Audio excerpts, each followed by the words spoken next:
வேத பயணத்தில் இன்று நாம் பார்க்க போவது ஆச்சரியப்பட்டார்கள். மார்க் 2:12.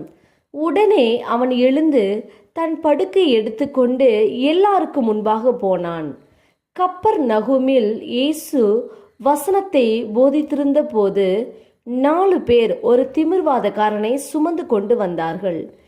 ஜன கூட்டத்தின் நிமித்தம் அவருக்கு சமீபமாய் சேரக்கூடாமல் இயேசு இருந்த வீட்டின் மேற்கூரையை பிரித்து திறப்பாக்கி திமிர்வாதக்காரன் கிடக்கிற படுக்கையை இறக்கினார்கள். இயேசு அவர்கள் விசுவாசத்தை கண்டு திமிர்வாதக்காரனை நோக்கி, மகனே, உன் பாவங்கள் உனக்கு மன்னிக்கப்பட்டது என்றார். உடனே அவன் எழுந்து தன் படுக்கையை எடுத்துக்கொண்டு எல்லாருக்கு முன்பாக போனான். அப்பொழுது எல்லாரும் ஆச்சரியப்பட்டு, நாம் ஒரு காலம் இப்படி கண்டதில்லை என்று சொல்லி தேவனை மகிமைப்படுத்தினார்கள். ஆம், நீங்களும் ஆண்டவரை முழுமையாய் விசுவாசிக்கும் போது உங்கள் பாவங்கள் மன்னிக்கப்படும். நிச்சயம் உங்கள் வாழ்விலும் தேவன் மகிமையான காரியங்களை எல்லாரும் ஆச்சரியப்படும் வகையில் உங்களுக்கு செய்வார்.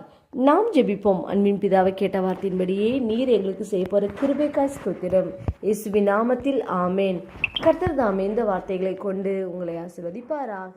ஆமேன்.